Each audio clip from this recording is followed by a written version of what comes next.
예, 오늘 말씀 제목은 돈과 하나님 나라, 돈과 하나님 나라라는 제목을 가지고 함께 말씀을 나누려고 합니다. 우리 대림절 기간에 계속해서 보내고 있습니다. 주님 오시는 것을 기다리는 아기 예수 탄생을 축하하는 기간이기도 하지만 예수님이 2000년 전에 오셨고 이제 두 번째 재림하실 때는 이 땅의 심판주로 오시는 것을 성경을 통해서 말씀하고 계십니다. 주님 오심을 매해마다 사모하며 기다리는 거예요. 사모하며 기다리는 거예요. 날씨가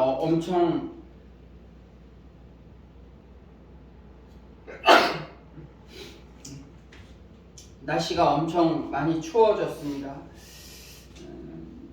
좀 오래된 자료기는 하는데 우리 2002년 우리 월드컵이 있었던 우리나라에서 월드컵이 있었던 해에 세계 식량 계획이라는 곳에서 기아에 관한 사실이라는 제목을 가지고 발표를 했던 적이 있어요. 그때 어떤 발표를 했냐면 전 세계 8억 명 정도가 8억 명이에요. 8억 명 정도가 매일 굶주린 채로 잠이 든다는 보고를 했어요.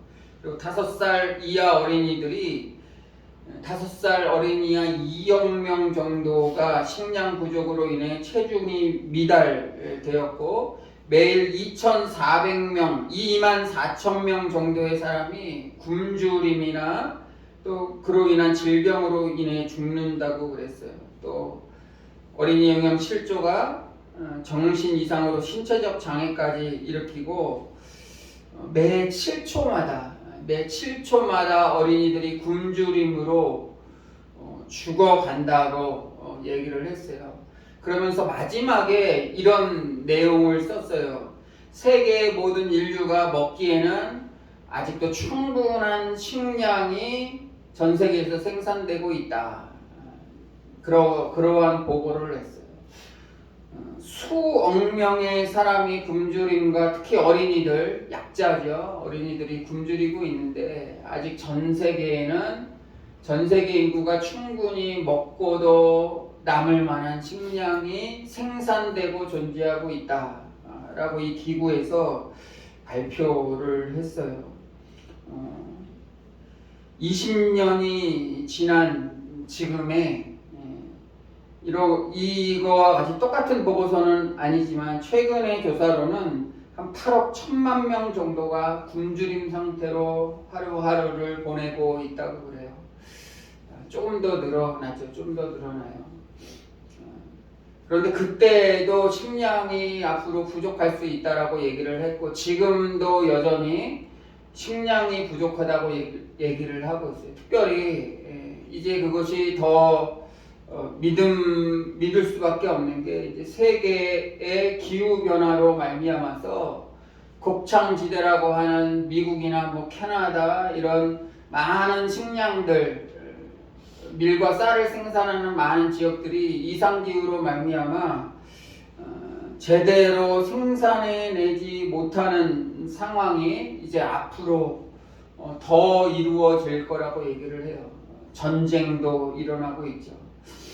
전쟁도 지금 곳곳에서 일어나고 있습니다. 예수님이 2000년 전에 오셨을 때도 많은 어려움을 겪고 있는 사람들이 있었는데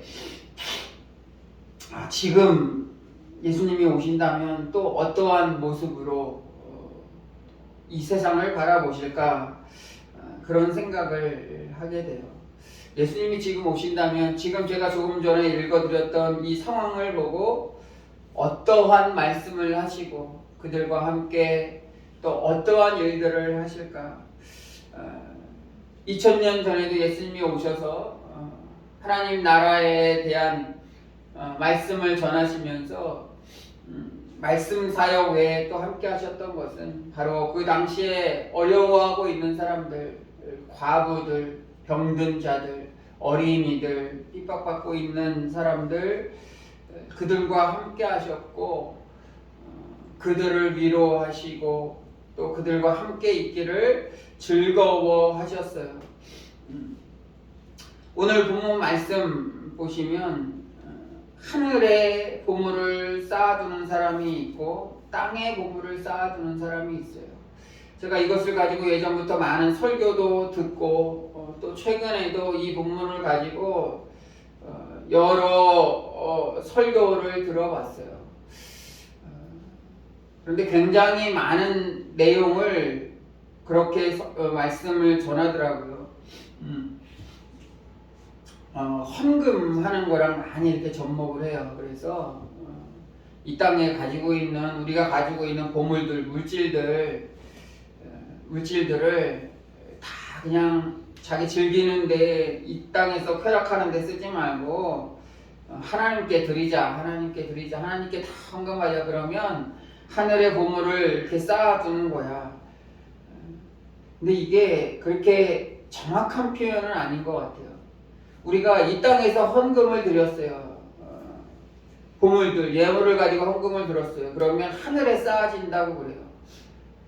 하늘에 우리의 창고에, 하늘 창고에 쌓아지는 거예요. 그게 무슨 얘기예요? 가만히 생각해 보면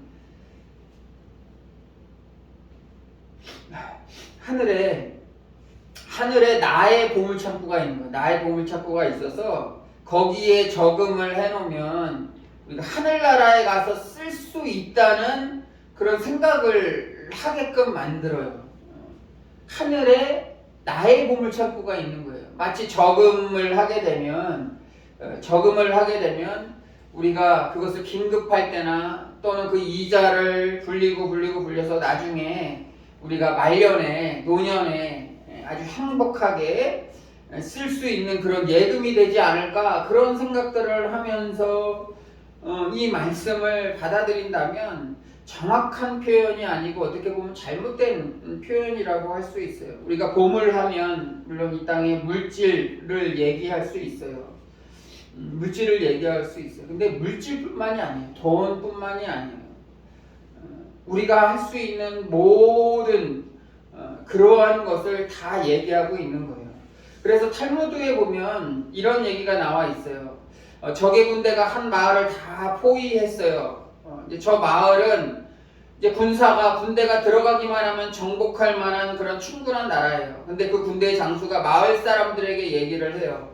남자들은 모조리 우리의 포로로 잡혀가 노예가 될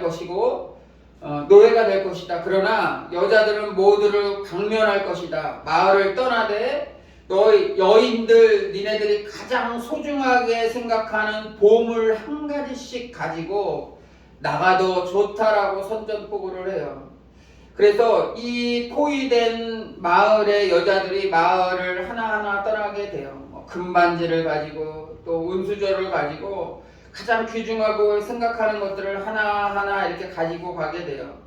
근데 한 여인은 이상하게도 허약한 몸이면서 엄청나게 큰 보따리를 메고 나가는 거예요. 수상하잖아요. 그래서 검문하던 사람이 보따리를 이렇게 헤쳐보니까 그 보따리 안에 뭐가 들어있냐면 자기 남편이 들어있는, 남자가 들어있는데 누구냐 했더니 남편이라고 하는 거예요. 이 여인에게 얘기하는 거예요. 남자는 다 포로로 잡아서 노예로 삼는다고 그랬는데 왜 남자를 데리고 가냐? 명령에 거역하는 거냐라고 얘기했더니 이 여인이 뭐라고 얘기했겠어요? 나의 가장 귀중한 보물은 나의 남편입니다. 라고 이렇게 얘기를 했다고 그래요. 얼마나 현명한 여자예요. 적군의 장수들이 이 여인의 지혜와 그 마음에 감동해서 남편을 데리고 나가도 좋다라고 이렇게 얘기를 해요. 많은 여인들은 가장 집에서 귀중한 돈이 될 만한 것들을 가지고 나가겠어요. 어떻게 보면 그게 현명할 수도 있어요. 왜 그래요? 남편도 없고 아무것도 없는 상태에서 이제 외지에 가서 생활을 해야 되는데 필요한 게 뭐가 있겠어요? 먹고 살 만한 그런 것들이 필요해서 금이나 은이나 어떤 보물들을 가지고 나아가겠죠. 그러나 더 큰 보물은 남편과 함께 나간다면, 가족이 함께 나간다면 어떠한 일들이 벌어지겠어요? 다시 새롭게 시작할 수 있잖아요. 더 큰 것들을 바라볼 수 있었을 텐데 우리에게 가장 큰 보물은 무엇인가 한번 생각해 봤으면 좋겠어요. 무엇인가? 나에게 가장 큰 보물은 무엇인가? 그래서 오늘 본문 말씀 마지막에도 어떤 말씀이 나와 있냐면 내 보물이 있는 그곳에 내 마음도 있느니라 그랬어요.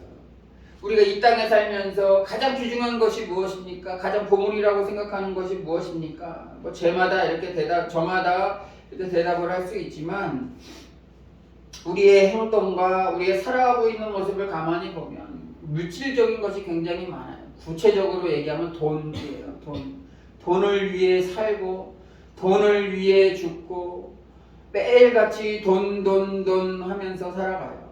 물질 돈 하면서 살아가요. 우리가 하는 모든 것들이 그래요. 그게 돈이 되냐? 뭐 하면 그래요? 돈이 되냐? 야 그거 뭐 먹고 살만해? 그 미래가 뭐 있어? 꿈이 뭐냐? 그러면 직장 가지려고 해요. 공부 왜 하냐? 그럼 성공하려고 그래요. 그러니까 어릴 때부터 공부를 하는 이유도 좋은 직장 들어가서 잘 살고 행복한 가정 꾸미고 근데 그게 다 보면 구체적으로 들어가면 다 물질, 돈이랑 연관되어 있어요. 우리가 평생을 얽매이면서 이렇게 살아가게 돼요.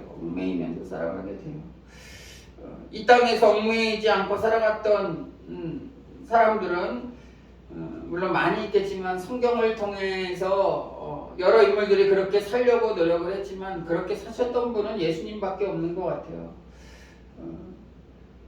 지금으로 따지면 수천 명의 사람들이 말씀 전할 때마다 따라다녔고 힘도 있었고 기적도 베풀 수 있는 능력도 있었고 많은 사람들이 따라다녔고 그렇지만 머리 들 곳이 없다고 그랬어요. 그리고 장정만 5천 명의 굶주린 그런 청중들을 향해서도 먹을 거를 줘야 되는데 그들을 위해서 함께 먹을 만한 그런 일시적인 돈도 없어요. 지금은 뭐 우리 교회도 뭐 식사할 만한 한 끼 정도 주일날 식사할 만한 그런 대접할 만한 그런 여력은 다 있잖아요. 그래서 매 주마다 식사도 이렇게 하는 것들도 있고 또 뭐 나눌 만한 것도 있고 누구를 도와줄 만한 여유도 있잖아요. 근데 예수님은 당시에 그럴 만한 여력이 없었어요. 왜 없었을까요? 가질 수 있었는데 없었어요. 예수님은 정말 또 물질적인 것에서 벗어나셨던 분이에요.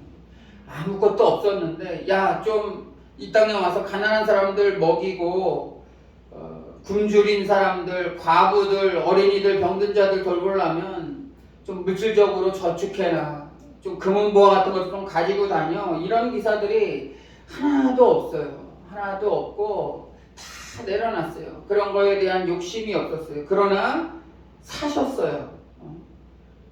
그러나 5천 명의 사람들을 충분히 먹고도 남을 만한 그러한 오병이어의 기적을 베풀어 주셨어요. 또 그렇게 말씀하셨어요. 하늘에 쌓아둬라라고 얘기하고 있어요. 그러나 불쌍한 인생들, 저를 포함한 많은 불쌍한 인생들은 그렇게 살아가지 못하고 있어요. 참 아쉽죠. 아쉬워요. 예수님이 지금 오신다면 어떠한 말씀을 하실까? 어떠한 모습으로 하실까? 참 부끄럽기도 하고 그런 생각들을 해요. 아직도 하루하루 어떤 이런 물질에 얽매여서 살고 있는 모습을 보면 참 부끄러울 때가 참 많이 있어요. 내가 가장 소중하게 여기는 보아가 사랑하는 자녀일 수도 있고 정말 돈일 수도 있고 통장 잔고일 수도 있고 저 구석에 있는 금두꺼비일 수도 있을 거예요. 내 건물일 수도 있고 세상 사람들은 그렇게 얘기할 수 있는데 우리는 하늘에 쌓아둬야 하는 것은 하나님 나라예요. 하나님 나라. 그렇기 때문에 이 땅에서 좀 힘들더라도 믿음으로 나아갈 수 있는 거예요. 하루에도 수십 번씩 거울을 뒤돌아보고 애지중지 다듬고 아끼는 내 얼굴, 내 몸이 보아가 아니고 또 내 명예가 내 힘이 보아가 아니고 정말 하나님을 향한 하나님 나라 우리의 믿음 그러한 것들을 하나하나 하늘에 쌓아가시는 그런 주님의 자녀들 되시기를 기도합니다.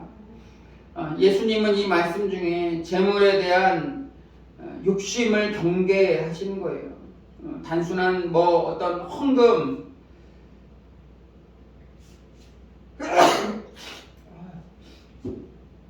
그런 것뿐만이 아니고 가난한 사람들을 위하여 우리가 희생하고 예물을 드리고 이런 것뿐만이 아니고 우리가 가진 모든 것이에요. 모든 것. 어떻게 보면 무엇을 먹을까 마실까 입을까 염려하는 그 모든 것들 그러한 것들을 이 땅을 위해 이 땅에서 쓰기 위해서 사용하는 것이 아니고 하나님 나라를 위해서 기꺼이 내어둘 수 있는 거예요. 그래서 우리가 건강할 때 뭐 열심히 돈 벌고 열심히 사랑하고 열심히 뭐 해라 이렇게 얘기하지만 우리가 정말 건강할 때 하나님 일을 위해서 하나라도 더 할 수 있는 일들을 하는 것 어떻게 보면 이러한 것들이 하나님 나라의 보물을 하나님 나라에 쌓는 것이 아닌가 그런 생각들을 해요. 하늘에 보물을 쌓아두라는 말씀은 하나님 나라를 가장 귀하게 여기라는 거예요. 그래서 우리 마음이 언제나 하나님 나라를 바라보도록 하나님 나라를 바라보는 사람은 이 땅에서 약간 손해를 보더라도 하나님 나라가 있기 때문에 참아낼 수 있어요. 제가 처음 예화로 말씀드렸던 것처럼 이 세상은 지금 어려워요. 지금 전쟁 가운데 있고 정말 기후변화에 대한 그런 기사들을 볼 때마다 깜짝 놀라요. 정말 전쟁과 이 나라의 전 세계의 이 기후변화와 또 사람들 하나하나의 이런 끔찍한 뉴스들을 볼 때 정말 하나님이 오시면 석히 오실 때가 됐구나라는 그런 생각들을 하게 돼요.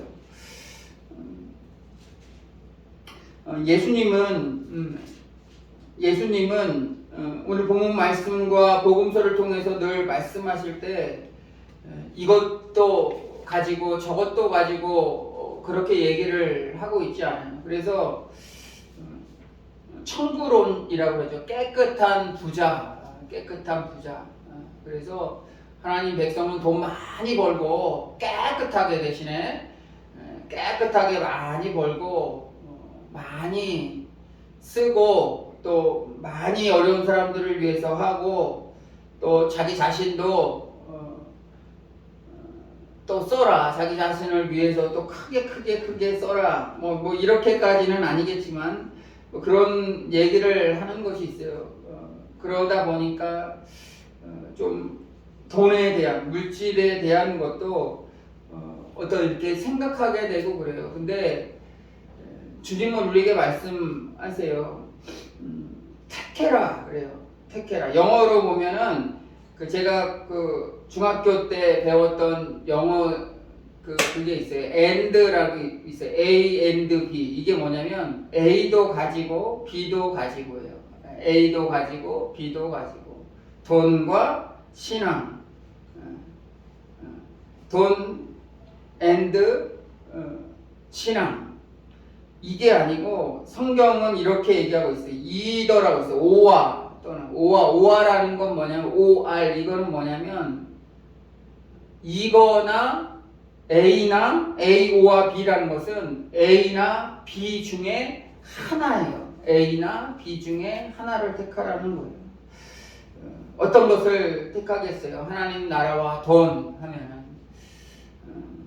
이것을 같이 엔드로 말씀을 전하는 분들도 있어요. 필요하기 때문에 누구는 뭐 필요악이라고까지 이렇게 얘기를 하는데 하나님도 뭐라고 그랬어요? 주님도 있어야 할 줄을 아신다고 그랬어요. 필요한 줄 알아요. 그러나 우리가 먼저 구할 것은 하나님 나라라고 얘기하고 있잖아요. 먼저 구할 것을 구하라 그랬어요. 필요 없는 게 아니고 이 둘 중에 같이 가고 싶어요. 이것도 택하고 저것도 필요하잖아요 하면서 주님은 그것을 원하는 것이 아니고 먼저 그의 나라와 그의 의를 구하는 것을 원하고 계시는 거예요. 돈의 힘이 워낙 크다 보니까 교묘하게 우리 인간의 욕망을 통제하기 너무 어렵기 때문에 이런 비스무리하게 같이 갑시다 이렇게 얘기하고 있는데 이건 굉장히 위험한 신앙이에요. 이게 발전하면 번영신학이라고 그러죠. 오카는 목사님도 말년에 설교를 들어보면 굉장히 경계해야 할 그런 신앙이 뭐냐면 이런 번영신앙이에요. 번영신앙이에요.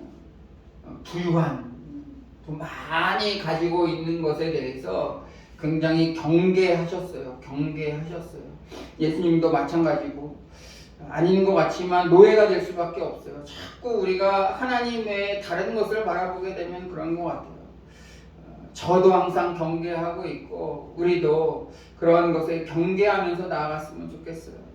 가만히 우리가 매일같이 묵상을 하라는 것이 뭐냐면 내 보물 있는 그곳에 내 마음도 있기 때문에 그래요. 내 보물 있는 곳에 내 마음도.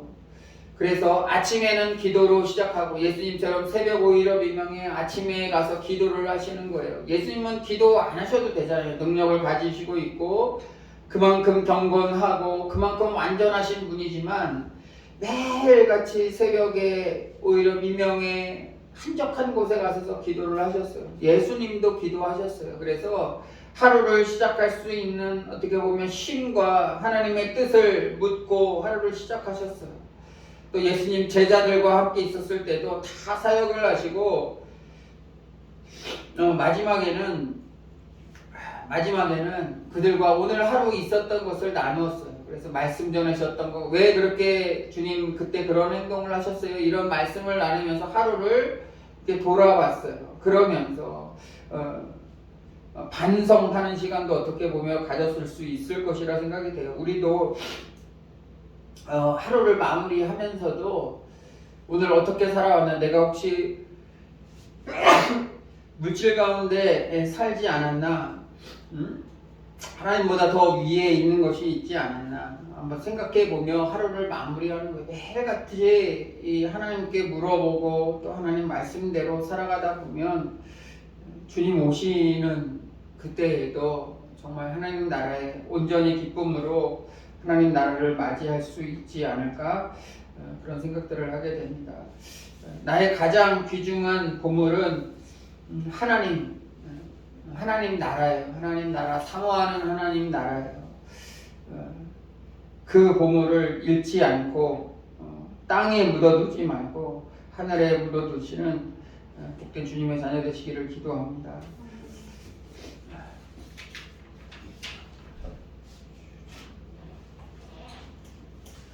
예, 우리 잠깐 기도하겠습니다. 기도하겠습니다.